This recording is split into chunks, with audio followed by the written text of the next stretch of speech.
Hello everybody, welcome back to my channel. मैं हूं शक्ति।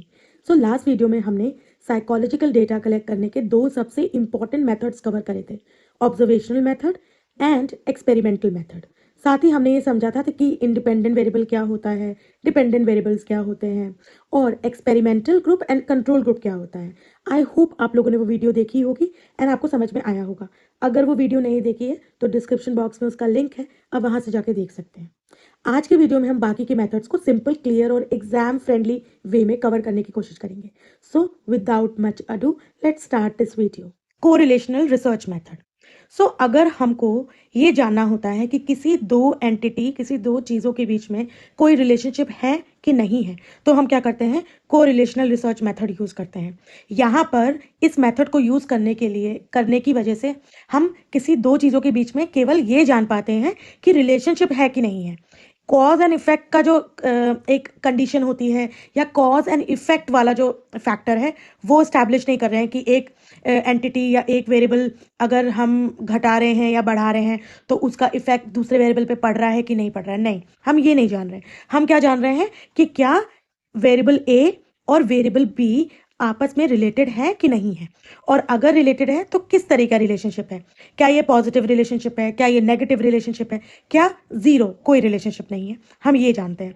अगर एक एग्जाम्पल के तौर पे बताऊं तो अगर हम ये जानना चाहते हैं कि स्टडी टाइम का स्टूडेंट्स एकेडमिक अचीवमेंट के साथ कोई रिलेशनशिप है कि नहीं है, तो हम क्या करेंगे, कोरिलेशनल रिसर्च मेथड यूज करेंगे।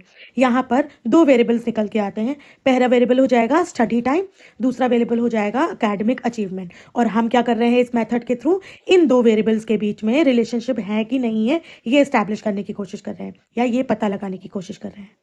अब देखो, जैसा कि मैंने ऑलरेडी आपको बताया है कि कोरिलेशन मेथड में हम ये नहीं देखते हैं कि कौन सा वेरिएबल कॉज है, कौन सा इफेक्ट है, बल्कि हम सिंपली ये चेक करते हैं कि क्या दो वेरिएबल्स के बीच में रिलेशनशिप है कि नहीं है, क्या वो दोनों चेंज हो रहे हैं, एक के चेंज होने पर क्या दूसरा चेंज हो रहा है कि नहीं हो रहा है। ये हम देखते हैं कोरिलेशन रिसर्च मेथड में। ठीक है, दो वेरिएबल्स के बीच में रिलेशनशिप की जो स्ट्रेंथ होती है या उसका डायरेक्शन, वो एक नंबर के फॉर्म में दिखाया जाता है। तो ये प्लस 1.0 से माइनस या नेगेटिव 1.0 के बीच में लाई करता है। और इन्हीं नंबर्स के बीच में हमको ये देखने को मिलता है कि जो दो वेरिएबल्स के बीच में रिलेशनशिप है वो किस तरीके का रिलेशनशिप है, whether it is a positive relationship या पॉजिटिव कोरिलेशन।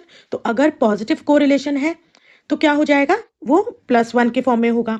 इसको हम बोलते हैं, इन रिलेशनशिप को या इन नंबर्स को हम बोलते हैं कोरिलेशन कोएफिशिएंट। ठीक है, तो तीन तरीके के होते हैं, पॉजिटिव कोरिलेशन, नेगेटिव कोरिलेशन या जीरो कोरिलेशन।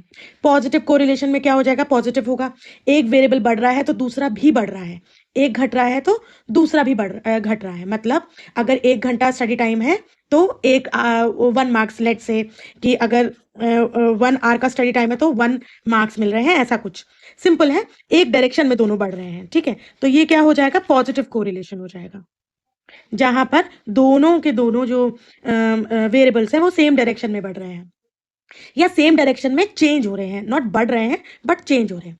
नेगेटिव कोरिलेशन में क्या हो जाएगा, इसका ऑपोजिट हो जाएगा। अगर एक वेरिएबल बढ़ रहा है तो दूसरा घटेगा। ठीक है, अगर स्ट्रेस फैक्टर 1 है तो परफॉर्मेंस क्या हो जाएगा, कम हो जाएगा। मतलब कि अगर स्ट्रेस बढ़ रहा है तो परफॉर्मेंस घट जाएगा, अगर स्ट्रेस घट रहा है तो परफॉर्मेंस बढ़ जाएगा। तो यहाँ पर क्या है, नेगेटिव कोरिलेशन है। मतलब नेगेटिव कोरिलेशन, रिलेशनशिप तो है लेकिन नेगेटिव, ऑपोजिट है। एक ऊपर जा रहा है तो दूसरा नीचे आएगा, एक नीचे जा रहा है तो दूसरा ऊपर आएगा। ठीक है, ये जो नंबर्स के फॉर्म में जब वेरिएबल्स को रिप्रेजेंट किया जाता है तो इसको कोरिलेशन कोएफिशिएंट बोलते हैं, इसको ध्यान रखना। Then we have zero correlation, मतलब कि कोई रिलेशनशिप, दोनों वेरिएबल्स के बीच में कोई रिलेशन नहीं है। शू साइज और इंटेलिजेंस, ये दो वेरिएबल्स हैं जिनके बीच में कोई रिलेशनशिप नहीं है, तो यहाँ पर क्या होगा, हो जाएगा जीरो कोरिलेशन हो जाएगा। Moving on to our next method which is survey research. इसका यूज लोगों की ओपिनियंस, एटीट्यूड्स और सोशल फैक्ट्स को जानने के लिए किया जाता है। बेसिकली एग्जिस्टिंग रियलिटी को पता करने के लिए हम सर्वे रिसर्च का यूज करते हैं, इस मेथड का यूज करते हैं। अभी क्या सिचुएशन चल रही है एक्चुअली में, उसको अगर जानना हो तो सर्वे का यूज किया जाता है। इसके थ्रू रिसर्चर क्या पता कर सकता है, लेट सपोज लिटरेसी रेट कितना है ये पता कर सकते हैं हम, एक रीजन में कितने रिलीजन के कितने लोग हैं रहते हैं वो पता कर सकते हैं, जो लोगों की इनकम लेवल है, कौन से कितने इनकम के लोग कितने ज़्यादा हैं, नंबर्स वो पता कर सकते हैं। कोई इश्यू के बारे में, कोई करंट इश्यू चल रहा है, उसमें लोगों की ओपिनियंस, लोगों के फैक्ट्स क्या हैं, वो हम पता कर सकते हैं इस मेथड के थ्रू। अगर हम देखें तो ये जो मेथड है सर्वे रिसर्च, इसमें जो डेटा कलेक्ट करते हैं, उस कलेक्शन में हम अलग-अलग टेक्निक्स यूज़ कर सकते हैं। जैसे पर्सनल इंटरव्यू, ठीक है? अब पर्सनल इंटरव्यू का मतलब क्या हुआ? रिसर्चर डायरेक्टली लोगों से जाके बात करता है, उनसे जो करंट इश्यू है या जिसके बारे में वो पूछना चाह रहा है, उनसे उसकी ओपिनियंस लेता है। Then we have questionnaires. Questionnaires क्या होता है? क्वेश्चनर्स में एक फॉर्म होता है जिसमें रिसर्चर अपने टॉपिक के हिसाब से कुछ क्वेश्चंस को वहां पर लिखता है, क्वेश्चन मेंशन करता है। अभी ये जो क्वेश्चंस हैं, ये क्लोज एंडेड भी हो सकते हैं, ओपन एंडेड भी हो सकते हैं, और रिसर्चर क्या करेगा, देन वो कहीं ना कहीं डिस्ट्रीब्यूट करेगा टू द पीपल, जो उसका टारगेट ऑडियंस है, जिनसे वो इंफॉर्मेशन लेना चाह रहा है, उनको वो डिस्ट्रीब्यूट कर देगा ये क्वेश्चन है, और फिर वो लोग भर के देंगे, तो उससे भी हम ओपिनियन पता कर सकते हैं लोगों की। देन टेलीफोनिक सर्वे, फोन के थ्रू इंफॉर्मेशन ली जा सकती है। Then we have controlled observation, क्या कर सकते हैं हम, प्लान तरीके से बिहेवियर को ऑब्जर्व कर सकते हैं, ये भी कहीं ना कहीं सर्वे रिसर्च का हिस्सा बन जाता है। अब जैसा कि मैंने आपको बताया, personal interview is one of the most famous and important technique जिसके थ्रू हम सर्वे रिसर्च मेथड को कंडक्ट कर सकते हैं। पर्सनल इंटरव्यू में क्या होता है, 1-on-1 या ग्रुप में आप क्या कर सकते हो, लोगों से बातचीत करके उनसे इंफॉर्मेशन कलेक्ट कर सकते हो। अभी पर्सनल इंटरव्यू की बात करें तो पर्सनल इंटरव्यू दो तरीके के हो सकते हैं, स्ट्रक्चर्ड एंड नॉन स्ट्रक्चर्ड, या स्ट्रक्चर्ड को हम लोग स्टैंडर्डाइज भी बोल सकते हैं, और नॉन स्ट्रक्चर्ड या अनस्ट्रक्चर्ड को हम लोग नॉन स्टैंडर्डाइज इंटरव्यू भी बोल सकते हैं। स्ट्रक्चर्ड इंटरव्यू क्या होता है? स्ट्रक्चर्ड इंटरव्यू में क्या होता है, क्वेश्चंस जो होते हैं, जो आप पूछने वाले हो किसी इंसान से, वो पहले से आप रेडी करके आते हो, मतलब फिक्स क्वेश्चंस होते हो, वही पूछते हो आप और सारे पार्टिसिपेंट्स को सेम तरीके के क्वेश्चंस पूछे जाते हैं, तो यहाँ पर ऑब्जेक्टिविटी भी होती है और कंपैरिजन करना ईजी हो जाता है। अगर हम बात करें अनस्ट्रक्चर्ड इंटरव्यू की, तो वहाँ पर जो क्वेश्चन होते हैं वो फ्लेक्सिबल होते हैं, आप पहले से तय करके नहीं आते हो और सबसे अलग अलग तरीके के क्वेश्चन पूछते हो, डिपेंडिंग कि उनका पहले क्वेश्चन पे क्या आंसर आया है, वो डिसाइड करता है कि उस नेक्स्ट क्वेश्चन क्या होगा। तो ऐसे ही आप फर्दर इंफॉर्मेशन कलेक्ट करने के लिए क्वेश्चंस पूछते हो। ये हमारा था स्ट्रक्चर्ड एंड नॉन स्ट्रक्चर्ड या अनस्ट्रक्चर्ड इंटरव्यू। देन इंटरव्यू की अगर बात करें तो बहुत तरीके के इंटरव्यू हो सकते हैं। Individual to individual personal interview हो सकता है, जिसमें 1-on-1 होता है कि एक इंसान से ही बात कर रहा है, इंफॉर्मेशन कलेक्ट कर रहा है। देन इंडिविजुअल, एक इंसान ग्रुप से इंफॉर्मेशन एक साथ कलेक्ट कर सकता है। ग्रुप टू इंडिविजुअल, एक ग्रुप मिलके किसी एक पर्टिकुलर इंसान से इंफॉर्मेशन ले सकता है, एंड ग्रुप टू ग्रुप, ये सारे टेक्निक्स है पर्सनल इंटरव्यू के। अब हम बात करते हैं क्वेश्चन मेथड की। ये जो मेथड है इंफॉर्मेशन कलेक्ट करने का सबसे कॉमन और आप बोल सकते हो सस्ता तरीका है, ठीक है, बहुत ही कॉस्ट फ्रेंडली तरीका है। इसमें क्या होता है, फिक्स सेट ऑफ क्वेश्चंस होते हैं, और आप एक फॉर्म टाइप का उसको मतलब एक पेपर होगा, या अगर आप डिजिटली किसी को दे रहे हो तो आप एक PDF तैयार करोगे जिसमें एक फिक्स सेट ऑफ क्वेश्चंस होंगे। रिस्पॉन्डेंट क्या करेगा, वो क्वेश्चंस को पढ़ेगा और उसका आंसर देगा उसके खुद के दिमाग के अनुसार, मतलब उसकी खुद की जो अंडरस्टैंडिंग है उसके अनुसार, ठीक है। अभी क्वेश्चंस कैसे होंगे, क्वेश्चंस होंगे या तो क्लोज एंडेड क्वेश्चंस होंगे या ओपन एंडेड क्वेश्चंस होंगे। क्लोज एंडेड क्वेश्चंस वो होते हैं जहां पर जो ऑप्शंस हैं वो पहले से लिखे होते हैं, एक तरह से मल्टीपल चॉइस, यस या नो, ऐसे करके बहुत सारे ऑप्शंस होते हैं, आप उसको ले लो। जैसे कि आप जब कभी अगर आपने शॉपिंग करी होगी, ऑनलाइन शॉपिंग करी होगी, या फॉर दैट मैटर अगर आप किसी मॉल वॉल में भी शॉपिंग करोगे, कभी कभी वो आपसे फीडबैक फॉर्म भरवाते हैं, ठीक है। तो फीडबैक फॉर्म जो होता है उसमें दोनों टाइप के क्वेश्चंस होते हैं। आपसे स्टार्टिंग में कुछ ऐसे क्वेश्चंस होते हैं जिसमें आपके ऑप्शंस ऑलरेडी होते हैं, आप उसको टिक लगाना होता है। फिर लास्ट में वो क्या करते हैं, आपसे आपके ओपिनियन जानने के लिए एक बड़ा सा एक क्वेश्चन होता है जिसमें लाइन्स दी होती हैं और आपको लिखना होता है, अगर आपको थोड़ा सा आइडिया हो तो ये क्या हो गया, जो ऑप्शंस वाला था ना जिसमें यस या नो था, जिसमें था कि क्या कहते हैं गुड, फेयर, बेस्ट, ऐसे करके ऑप्शन थे, वो क्या था, क्लोज एंडेड। और लास्ट का जो क्वेश्चन रहता है ना जिसमें आपको अपनी ओपिनियन देनी होती है, फाइनल कंक्लूजन या फाइनल वर्डिक्ट, वो क्या हो जाएगा, ओपन एंडेड हो जाएगा। ओपन एंडेड में इंसान अपनी दिमाग से, अपनी अंडरस्टैंडिंग से लिखता है। देन वी हैव टेलीफोन सर्वे।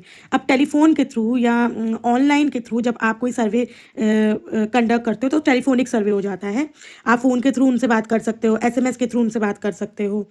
यहाँ पर ये थोड़ा सा आप बोल सकते हो बहुत ज़्यादा रिलायबल सोर्स ऑफ डेटा नहीं हो सकता, क्योंकि क्या होता है कभी कभी टेलीफोन में उस तरीके से जो एक अंडरस्टैंडिंग पर्सनल इंटरव्यू में इस्टेब्लिश हो सकती है, जो अंडरस्टैंडिंग या जो इन्फॉर्मेशन क्वेश्चन आयर के थ्रू मिल सकती है, वो ज़रूरी नहीं है आपको टेलीफोन के थ्रू मिले, क्योंकि टेलीफोन में आप एक दूसरे को कभी कभी नहीं देख पाते हो, या आप ऑनलाइन अगर आप फॉर्म भरवा रहे हो आप नहीं देख पा रहे हो सामने से, तो वो एक होता है कि रिस्पॉन्डेंट थोड़ा सा रिलक्टेंट हो सकता है, अनकोऑपरेटिव हो सकता है, वो जल्दी जल्दी काम निपटाने के चक्कर में कुछ भी वो आपको आंसर दे सकता है, तो ये भी एक चीज़ है। हालांकि कुछ कुछ चीज़ों में टेलीफोनिक सर्वे भी इंपॉर्टेंट होते हैं। So our third method is psychological testing method. अब देखो, हर इंसान अलग होता है और यही डिफरेंसेस को मेजर करना साइकोलॉजी का सबसे इम्पॉर्टेंट पार्ट होता है, या साइकोलॉजी का फोकस ये होता है। इसीलिए साइकोलॉजिस्ट ने अलग अलग टेस्ट डेवलप करे हैं ताकि ये जो इंडिविजुअल डिफरेंसेस हैं उनको मेजर किया जा सके। जैसे इंटेलिजेंस के लिए टेस्ट होता है, एप्टीट्यूड टेस्ट होता है, पर्सनैलिटी का टेस्ट होता है, इंटरेस्ट का टेस्ट होता है, एटीट्यूड, वैल्यूज़, एजुकेशनल अचीवमेंट, इन सब के लिए अलग अलग टेस्ट बने हुए हैं। अगर टेक्निकल लैंग्वेज में मैं बताऊं तो साइकोलॉजिकल टेस्ट एक स्टैंडर्डाइज्ड इंस्ट्रूमेंट होता है जिसका ऑब्जेक्टिव क्या होता है, जिसका ऑब्जेक्टिव होता है किसी भी इंडिविजुअल के मेंटल एंड बिहेवियरल कैरेक्टरिस्टिक्स को एसेस करना, या तो मेंटल कैरेक्टरिस्टिक्स को एसेस करना या बिहेवियरल कैरेक्टरिस्टिक्स को एसेस करना।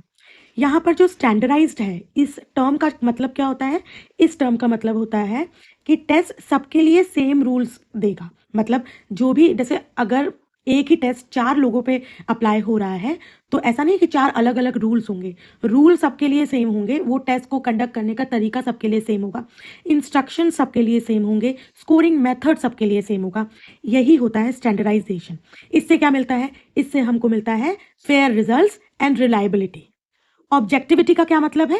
ऑब्जेक्टिविटी का मतलब है कि बायसनेस कम होगी, पर्सनल बायसनेस कम होगी। मतलब अपने जो, जैसे अगर जो भी टेस्ट कंडक्ट करवा रहा है एक्सपेरिमेंटर, उस एक्सपेरिमेंटर के जो पर्सनल बायसेस होते हैं वो कहीं ना कहीं हर्डल नहीं बनेंगे टेस्ट कंडक्शन में।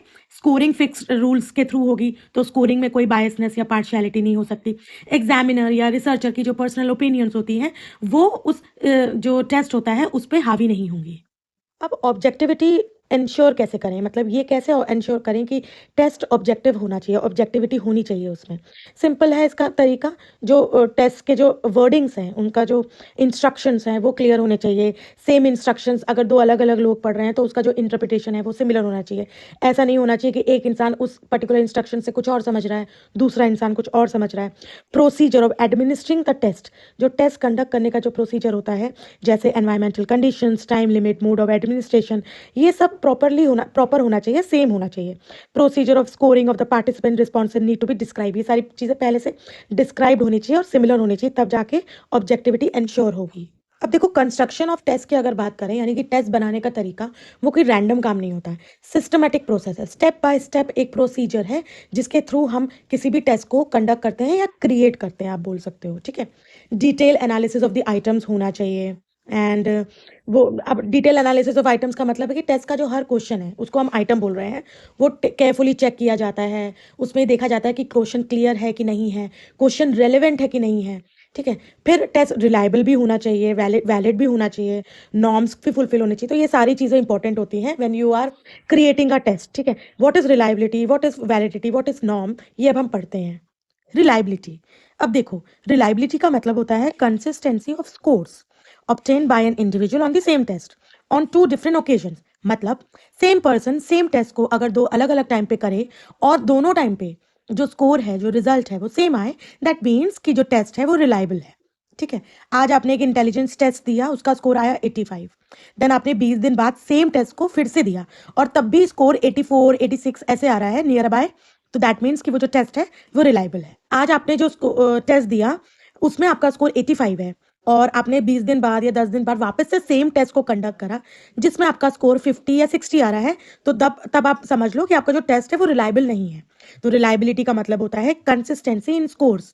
जब सेम टेस्ट को 2 अलग अलग टाइम पे दिया जाए और स्कोर सेम आए तो टेस्ट रिलायबल है। अब ये कैसे पता करें कि टेस्ट रिलायबल है कि नहीं है? तो इसके लिए टाइप्स ऑफ रिलायबिलिटी है, 2 टाइप्स की होते हैं रिलायबिलिटी। एक होते हैं टेस्ट रीटेस्ट रिलायबिलिटी, एक होती है स्प्लिट हाफ रिलायबिलिटी।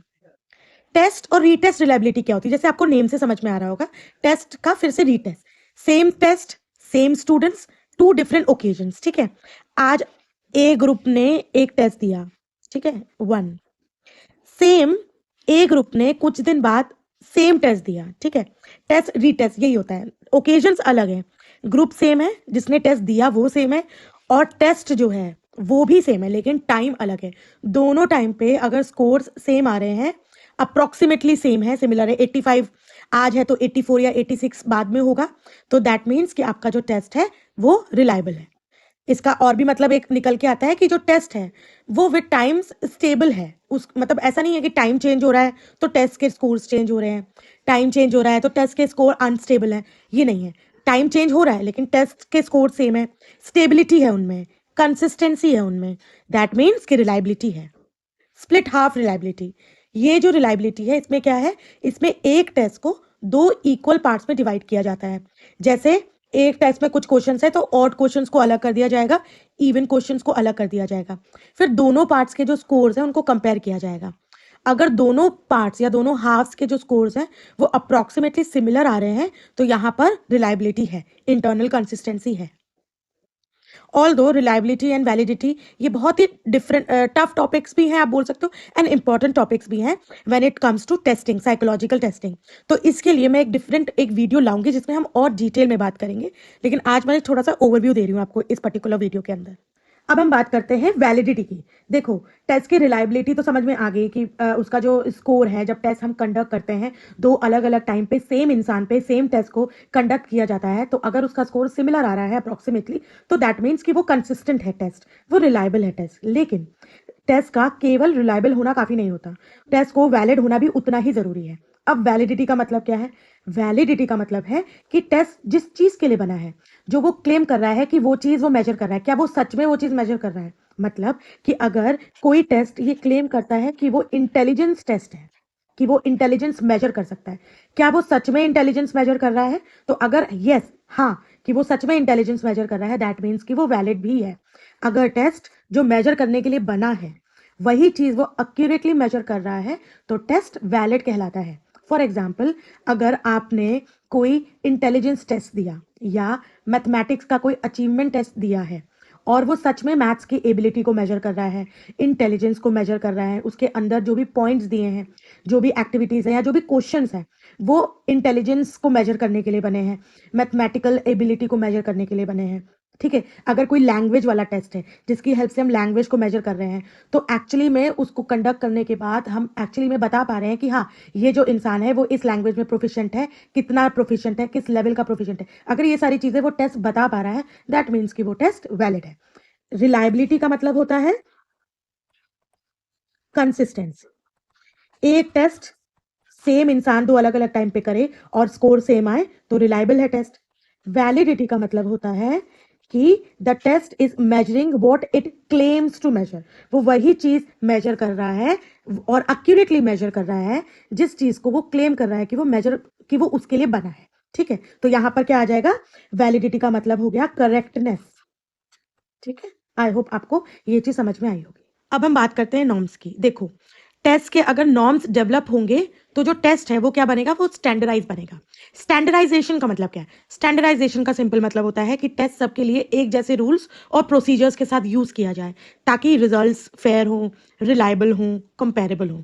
स्टैंडर्डाइजेशन का मतलब होता है कि सब लोगों का जो टेस्ट के जो इंस्ट्रक्शंस है वो सब लोगों के लिए सेम है, टाइम लिमिट सेम है, एंड एनवायरमेंट जहां टेस्ट कंडक्ट करा जा रहा है वो सिमिलर होनी चाहिए, सेम स्कोरिंग मेथड होना चाहिए, as well as norms available होने चाहिए।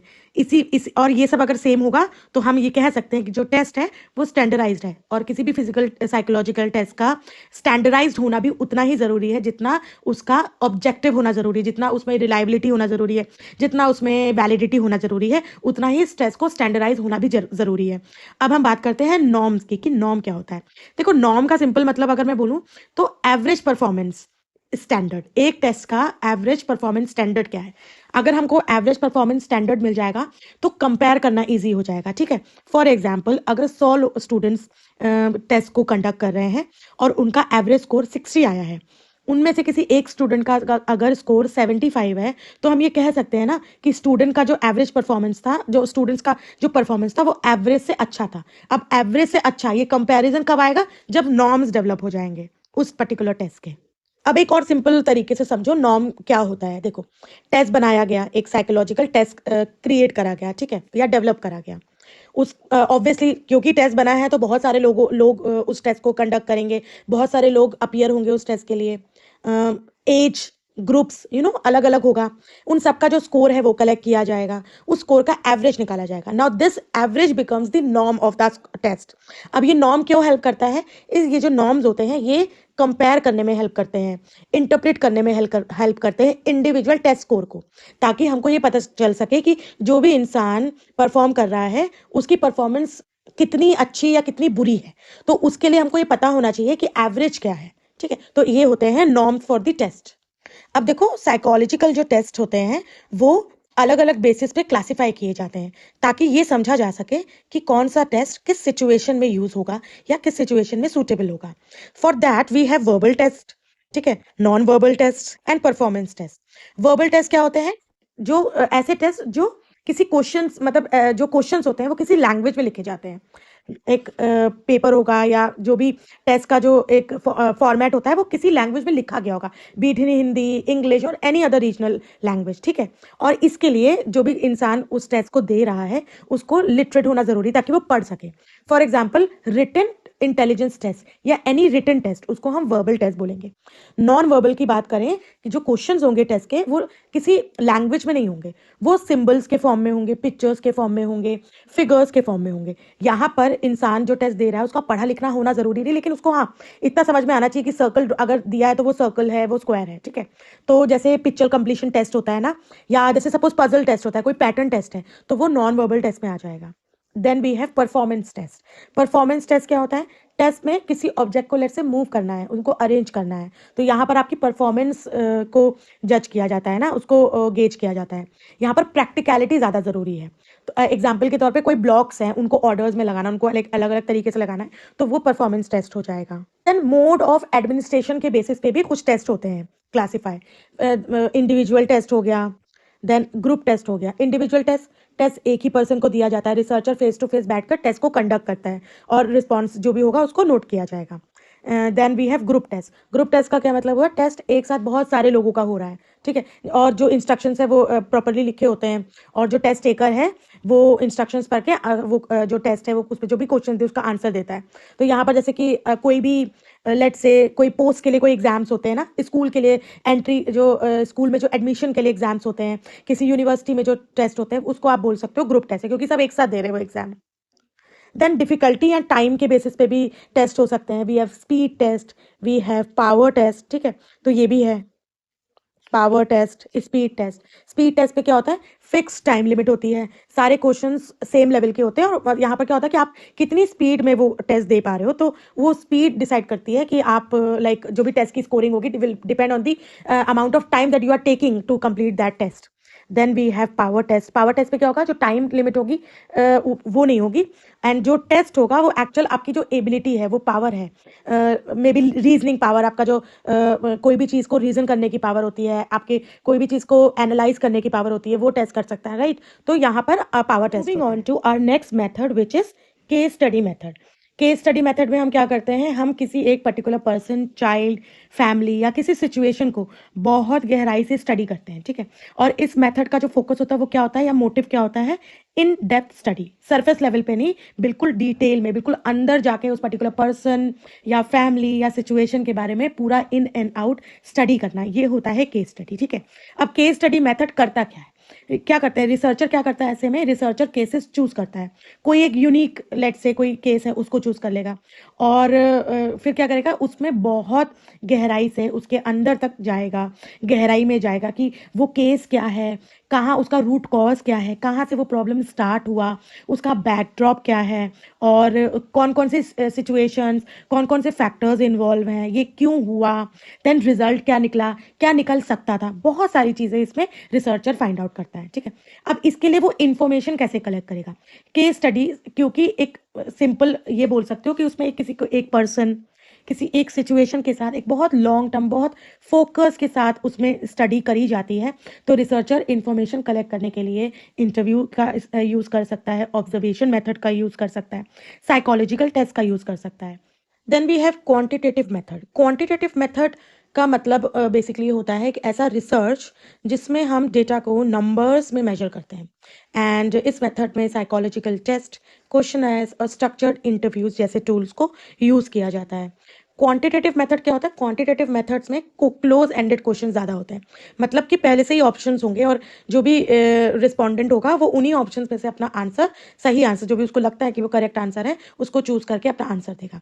और जो भी रिस्पॉन्सेज होते हैं वो या आंसर्स होते हैं वो अक्सर नंबर्स में होते हैं, 1, 5, 7 ऐसे ही। या अगर लेट्स से कि लो रिस्पॉन्स है, कोई भी आंसर है वो लो कैटेगरी में आ रहा है तो उसको हम 1 बोलेंगे, हाई में आ रहा है तो उसको 5 बोलेंगे। तो बेसिकली क्वांटिटेटिव क्वांटिटेटिव जो टर्म है उसका मतलब ही क्या है कि नंबर्स में डील कर रहा है वो चीज़। ठीक है। इस मेथड का जो फायदा है वो क्या है? इस मेथड का बेसिकली यही फायदा होता है कि जो डेटा है वो नंबर्स में होता है। एनालिसिस ऑब्जेक्टिविटी, एनालाइज इजिली किया जा सकता है। ठीक है। ऑब्जेक्टिव होती है एनालिसिस, रिजल्ट्स को स्टैटिस्टिकली कंपेयर किया जा सकता है। तो क्वांटिटेटिव मेथड बेसिकली क्या है? क्लोज एंडेड क्वेश्चंस होते हैं, नंबर्स में डील करता है ये मेथड। ठीक है। डेटा जो होता है वो नंबर्स में होता है, रिस्पॉन्सेज नंबर्स में होते हैं, स्केल्स में होते हैं। डेटा को मेजर इजिली किया जा सकता है, कंपेयर किया जा सकता है, एनालाइज किया जा सकता है। वहीं हम बात करें क्वालिटेटिव मेथड की, तो क्वालिटेटिव मेथड क्या होता है? यहाँ पर ह्यूमन एक्सपीरियंसेस जो होते हैं, हमारी फीलिंग्स, हमारा बिहेवियर, ये क्योंकि बहुत कॉम्प्लेक्स होते हैं तो इनको हम नंबर में एक्सप्लेन नहीं कर सकते हैं, और इसीलिए हमारे पास क्वालिटेटिव मेथड्स होते हैं। क्वालिटेटिव मेथड का जो फोकस होता है वो क्या होता है? वो फीलिंग्स, एक्सपीरियंस, मीनिंग, स्टोरीज, इन पे ज्यादा होता है, नंबर्स पे कम होता है। यानी कि नंबर्स पे कम है और जो वर्ड्स हैं उनमें छुपी फीलिंग्स पे ज्यादा होता है। ठीक है। इस मेथड में बेसिकली क्या है, ये नहीं पूछा जाता है कि कितना, बल्कि ये पूछा जाता है कि कैसे हुआ, क्यों हुआ, ऐसा फील कर रहा है तो क्यों कर रहा है। लेट्स से कोई इंसान हैप्पी है तो हम उससे ये नहीं पूछ सकते आप कितना परसेंट हैप्पी हो। इवन इफ दो इंसान हैं, वो दोनों बोल रहे हैं कि मैं 10% हैप्पी हूँ, लेकिन दोनों का 10% डिफरेंट हो सकता है। I hope you are understanding. तो क्वालिटेटिव मेथड क्या होता है? यहाँ पर नंबर्स नहीं होते। यहाँ आप क्या करते हो? यहाँ आप फीलिंग्स, एक्सपीरियंसेस, हमारे इमोशंस, उनमें डील कर रहे होते हो।